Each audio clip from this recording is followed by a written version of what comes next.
All right, welcome back to another episode of the NFL preview. We just finished the AFC East. Moving on into the AFC South, we got a guy in here that has a little hand in the game. So we'll start with Jack's team, the Indianapolis Oh, Colts. 6.5 win total, and they're at plus 550 to win the division. What are you thinking there? um, it's really hard not to bet against my team. I love betting for my team, but I like the 6.5 win total. I like the over on that. I think they had the third easiest strength of schedule this year. Um, I think AR-15 can't really game plan again. Really for him since he has no tape other than college, and that's going to surprise a lot of people. I don't like them to win the division. You'll see who I take later on, aka the Texans. But to make the playoffs are at plus 325 odds. Again, I don't like those odds either. I think this is going to be a growing pain year for us with AR, but I think next year's going to look out. And now to the team itself, I mean, our O line has to be better. They gave up 60 sacks last year. And granted, having a mobile quarterback is going to help that tremendously, but they got to be something of what they were a couple of years ago prior to the last 2 years. They literally forgot how to block. So there's that. We also have the JT issue. So the JT going to come back? It's going to be huge. If not, we're rocking guys who maybe have a total of 5 hours in the NFL. So there's that. Our defense is going to have to carry unless AR-15 goes crazy this year. But our defense is going to have to carry. We have Shaq coming back. It's going to be huge. I think Quiddy Pay is due for a huge year. And I think our depth in our secondary will help us a lot. But bold prediction, I think Anthony Richardson goes off. I think both MPJ and Alec Pierce have over 1,000 receiving yards this year. But I think they go. I think they win 7 to 8 games this year. So I'm taking the over on the 6.5. Okay, you notice how me and Grayson didn't comment there. I feel like there might be a little home field advantage in that pick. I just don't trust Anthony Richardson. I mean, he's a freak athlete, but when you complete 55% of your passes in the SEC, you don't typically see a big jump going into the NFL. I mean, most of the time, unless they're really good, you see a drop. I'm pretty sure the majority of the quarterbacks that were drafted top 10 had a slight drop in their completion percentages. So, I mean, even if it's 2%, completing 53 of your passes in the NFL just isn't going to get the job done. And then on top of it, I know it's college, but I mean, he didn't throw a touchdown for the first 3 games, I think it was. I think he's an awesome athlete. I just don't know if I can trust him to win a lot of games in the NFL, especially his first year. So I don't see them getting to the 7 games that to get the win total. So I would take the under here. I know they have a pretty easy schedule, but I'm going to play the under and definitely not taking them to win the AFC South. 550 is not nearly enough for me to even take a double look at it. But, I mean, when you think about you like Quiddy Pay, but outside of him, there's not really any edge rushing. Yeah, isn't he interior, DeForest Buckner? Yeah, but he still gets 8 sacks a year. Yeah, and we got that Samson Ubicom guy. Yeah, you don't even know his name, Jack. I'm pretty sure it's Samson Ubicom. I mean, I don't know. And PFF has their secondary ranked as 31st, I think. There's a couple of young guys. Yeah, I guess it's more of a wait and see. I am with you though. I think next year they'll be a lot better. I think they'll develop. JT, hopefully they at least get something for him. I'm hoping they trade him to the Eagles since I got him in our fantasy draft last night, or the Dolphins, either one. But I think they split with the Texans.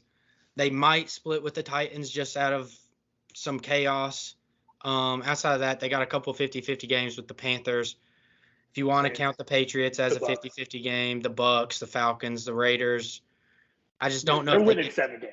I just don't know if they get to the 7-game mark. I just don't know. I think they might get 5 or 6, which I don't like betting if I think it's right at the total, but I'm going to take the under 6.5 here. What you got, Grayson? I mean, I've got the win total circled all my bets. I like the over with Jack. I think they can get 7 or 8, just like you said. This will not be a 9-win team, and it could be a 2-win team if Jonathan Taylor exits stage left elsewhere. So really, it all hinges on that. They're going to need a lot from guys that are. It's probably a little bit early to expect these kind of things from them. You guys mentioned, this is a team that is probably looking a lot better in 2024 than right now. But I mean, Alec Pierce, an uneven preseason, to put it kindly, which, a lot of those snaps are weird, different situations, things like that. They're going to have a big year from him. Pittman's the clear wide receiver 1. I just don't know if they have enough behind the stars. They lost Stephon Gilmore and Yannick Ngakoue on defense. They get Shaq back, who's the best player on defense, and I made a top 10 defense player in the NFL. It's just I'm worried about the guys around him, especially in the back. You mentioned the PFF opinion on the secondary. That rings pretty true. Any unit that far down, especially if they get in situations off, sloppy play from Richardson as a rookie, turnovers, things like that, short fields, that's not going to bode well.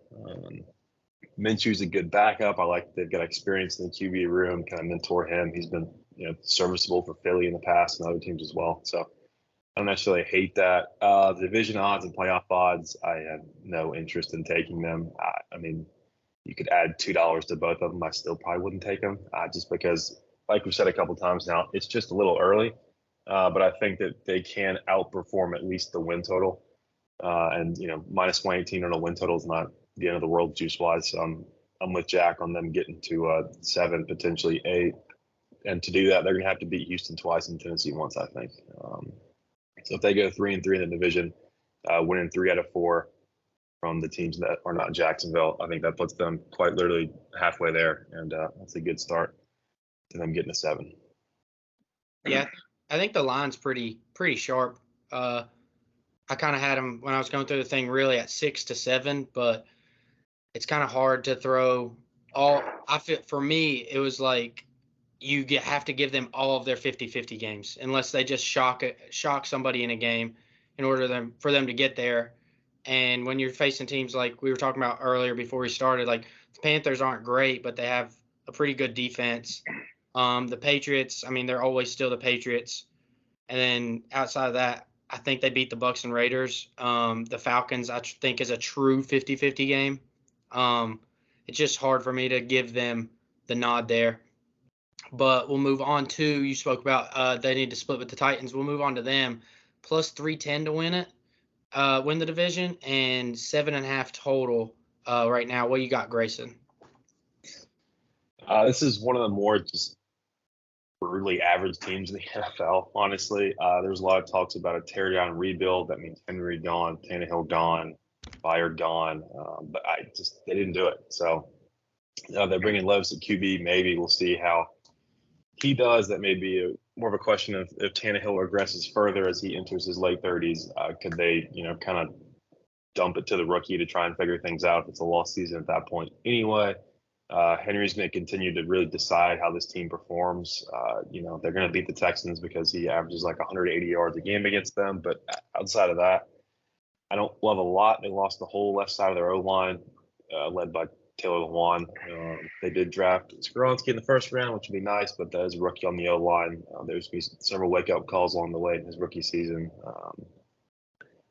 Treylon Burks, wide receiver 1. After that, I see nothing to be excited about. Okonkwo is a good young tight end, but if they can't get it to him because the O-line are inexperienced or just not great quarterback play, then it's not really going to matter. I don't think they have the weapons to dig themselves out of holes, and I don't think they have the defense to win games necessarily. They maybe shouldn't. I think that's a really big swing factor you have with several teams. I don't know if the Colts possess that either. These two teams will probably be within a game of each other in division. I've got the Colts second, so I put the Titans at 6 or 7 potentially win, so just a hair below the Colts. These are the two middle teams for me, but I think the Titans have a lower ceiling than Indianapolis. The floor is probably about the same. It's just honestly right back in the top 10, 11 picks in the draft for next year. So, yeah, I've got the Titans in 3rd place in the division.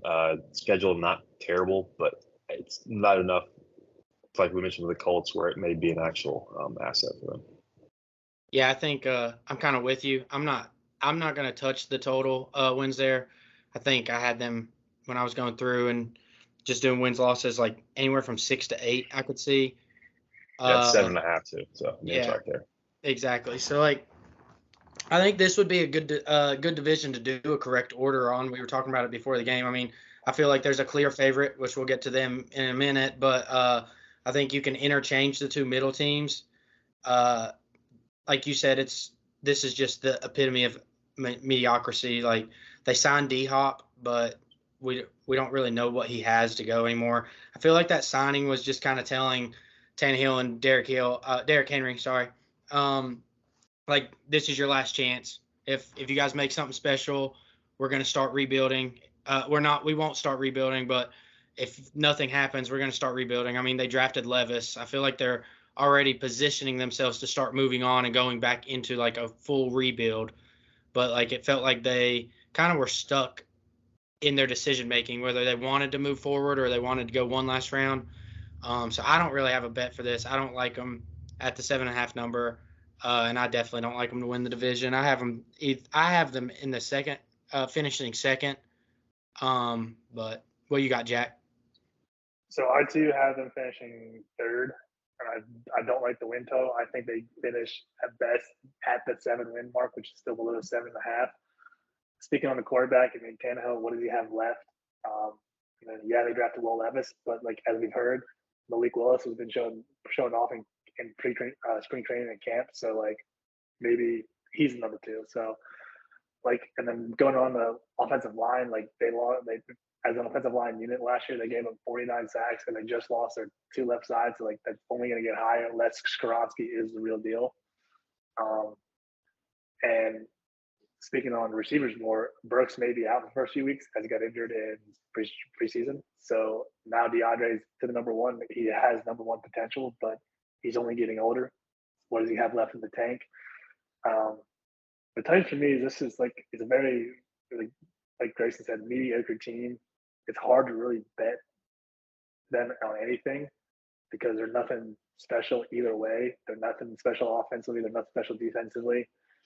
And I feel like teams have to make mistakes for them to win games. So, but that's why I think they'll stay under the 7.5 win total and obviously not touching their playoff odds or win the division because there's no way in hell that's happening unless the Jaguars fall off the face of the earth. So, Yeah, I mean, what does it tell us when they take two quarterbacks in back-to-back years? Like, what was Willis second round too? Or yeah, Early, yeah.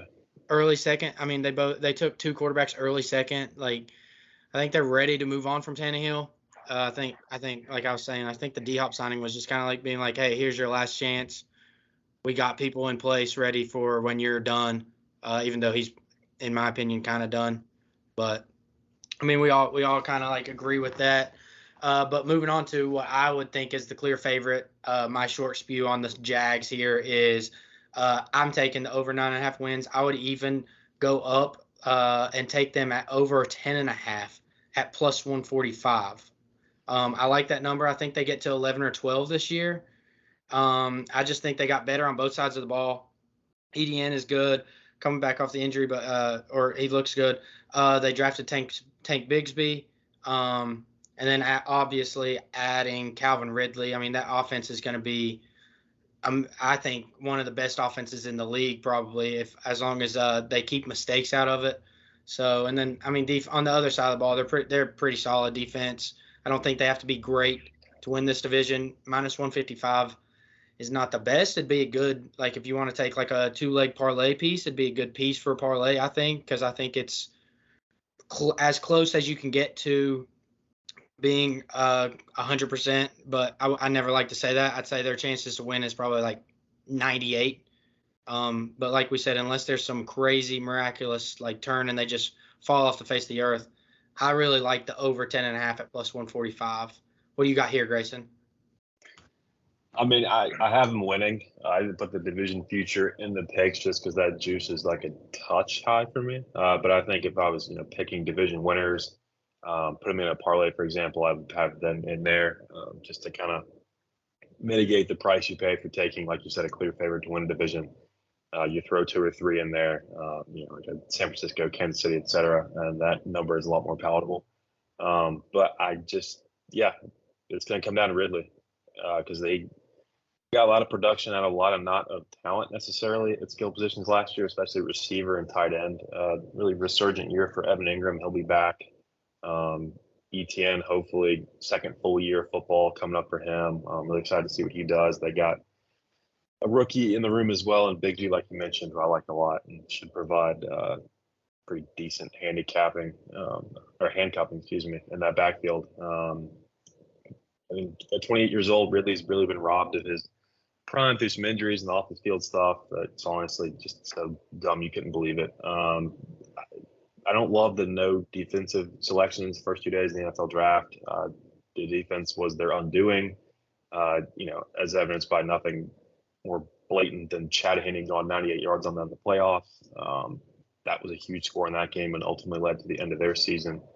And we kind of saw it in both Kansas City Chiefs matchups, just the gap that still exists between them and the upper echelon of the AFC.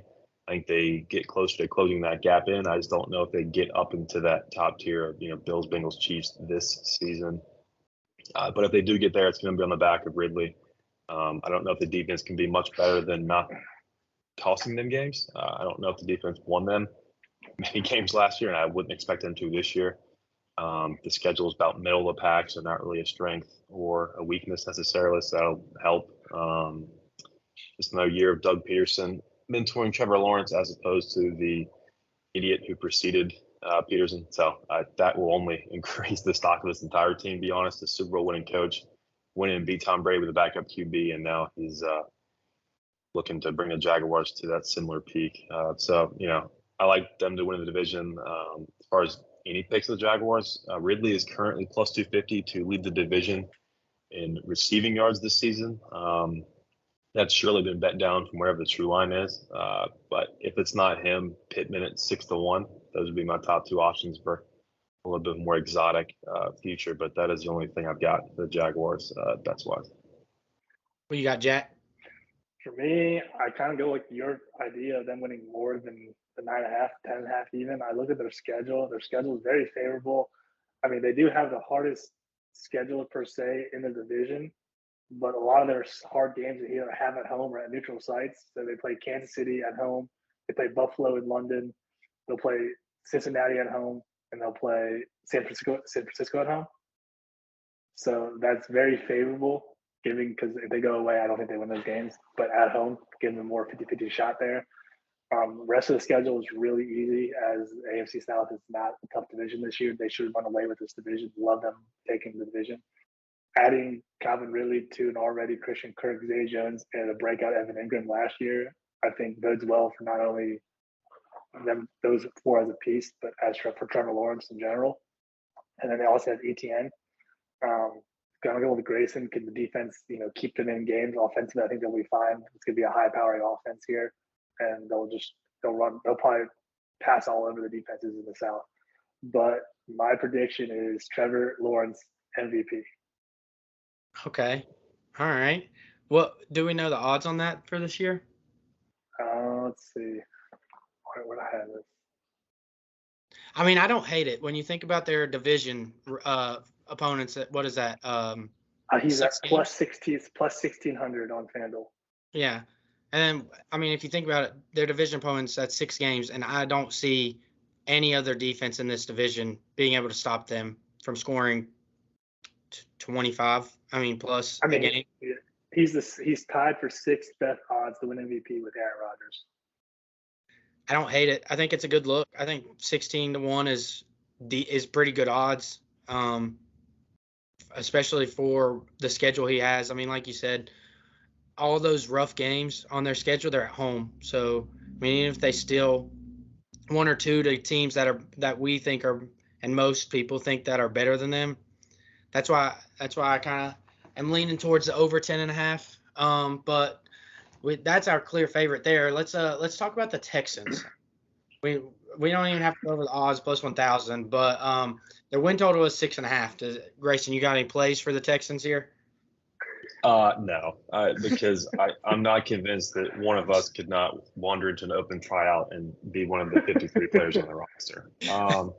My first line of notes on the Texans is ask me in 2025 because I just think we thought it was early. For the Colts, it's even earlier for the Texans. They did go out and draft well, finally. That's been an issue for them. Just dysfunction in the front office has really trickled down to the field, essentially since Watson departed. They get the best offensive and defensive player in the draft, in my opinion, in Stroud and Anderson. So that's going to jumpstart the rebuild, but that is not something that's going to start actually producing results in a couple weeks. John Mechie back at receiver after his health issues. Super scary stuff. Glad he's back to 100%. He's going to be big. They need to see signs of life from Nico Collins at receiver as well, relative to expectations at least. Robert Woods in town as well. Tank Dell, the rookie. So they've got a lot of potential in the receiver room. Damian Pierce, an excellent second year now, running back out of Florida, should produce a lot. I don't know. The defense, Derek Stingley, when you get drafted ahead of Sauce Gardner and you play like that, that's really, really bad. Rankins, Ward, a couple guys that they've got to get games from, honestly. It's not a talent issue. Jimmy Ward comes in from, I believe, San Francisco. Just injury-riddled career. Just can't happen in a team that's going to be really, really dependent on the ones because there's not a lot behind them. We mentioned the schedules in the division, seventh easiest. I don't know if what they did this offseason. And a tight end, they've got Dalton Schultz from Dallas. So I think if Stroud can light up the world in his rookie year, maybe. But I think even with that, there's just less potential for it to translate to the whole team because of the deficits that still exist on the roster. There's no Jonathan Taylor, there's no Shaq Leonard, things that Anthony Richardson will have alongside of him. If he were to go off, is why I think me and Jack are a bit higher on the Colts as far as rookie quarterback taking a big jump overall. So I think they're 2 years away. I don't expect them to be 2-15 necessarily, but for them to be even a game or two away from even, I think is asking a bit much. The win total is 6.5. I think the over is plus 116 when I looked at it this morning. So, that's kind of shows you right there where the market's leaning with that one. I've got no futures on the team just because I think they could be at best bad and at worst historically bad. I don't think 0-17 is on the table for this team. They've got too much young talent. I think if they get hits on at least a couple draft picks, obviously they swung for the fences this year, selecting second and third overall. I just think it's too soon to really expect that to translate to wins. Yeah, I agree. I actually wrote that in my notes. I think that what they did was really good. Their rebuild, the start to their rebuild is really good. I love Stroud. I love Will Anderson. I like, I always mess up his last name. Is it Henry Tuatua? Yeah, linebacker. Yeah, linebacker. Yeah, Alabama. I like him. I think he was a middle day, good pick. Like Tank Dell. I really like Xavier Hutchinson as a Big 12 fan. I think he's another good receiver. Like you're saying, their receiving group, that room there has a lot of potential. The issue is it's just potential right now. There's no on-field knowledge of what anybody's going to give them. Defensively, we have no idea. But I do like D'Amico Ryans. I think his defensive mind will help it a little bit. Maybe get some production out of guys that we don't think will produce. But I don't have any bets for them either. I don't want to take the under 6.5 because they do have a lot of young names that can possibly steal a game or two here that gets them closer to that line. I don't really love taking under win totals, even though I did say I would take the under on the Colts, but I think they're gonna be right by each other for 3 and 4. I know Jack doesn't like that, but like you said, they don't have the names around C.J. Stroud that if C.J. goes off, they'll still win. So I'm kind of with you on that one. What about you, Jack? I think the best case scenario as a Texas fan is the hope that C.J. Stroud and Will Anderson win Rookie of the Year for their respective sides. Will Anderson is the favorite right now to win Defensive Rookie of the Year at plus 300, and then C.J. Stroud I think is the fourth favorite to win Rookie of the Year. So That's the best odds. I think they go way under 6.5. I just like you guys both mentioned, they don't have the pieces. I think midway through this year, they'll realize they got no chance. I mean, I think probably going in, they think they have no chance. But they'll probably, as of right now, Tank Dell, Mechie, and Hutchinson are both second stringers. I think we'll see them way more often towards the second half of the year. With Dalton Schultz will help a lot. I like what they did, other than mentioning the 3 picks the 4 picks that you just said. I think they really did good with getting Juice Scruggs out of Penn State and Jarrett Patterson out of Notre Dame. Really boost our offensive line. Maybe not this year, maybe not even next year, but like Grayson was saying, 2025 and beyond, I think this team is set. They're super young. But as a Texas, and for this team, usually I would say tank for Caleb. They got their quarterback. There's another team I'll mention later that it's going to tank for Caleb. But I mean, outside of that, there's really no hopes as a Texans fans, and you just hope to get a top 10 pick, get something that can fill the need for next year. Yeah, I think defensively they're going to have to try and find some pieces. Like you said, if you're drafted above Juice and Stingley does what he did last year, it's kind of hard to look for the upside there. I mean, I know there's so much talent. He's so talented. He's really fast, athletic, but it's hard after the production you've seen year one. Hopefully he can figure it out a little bit.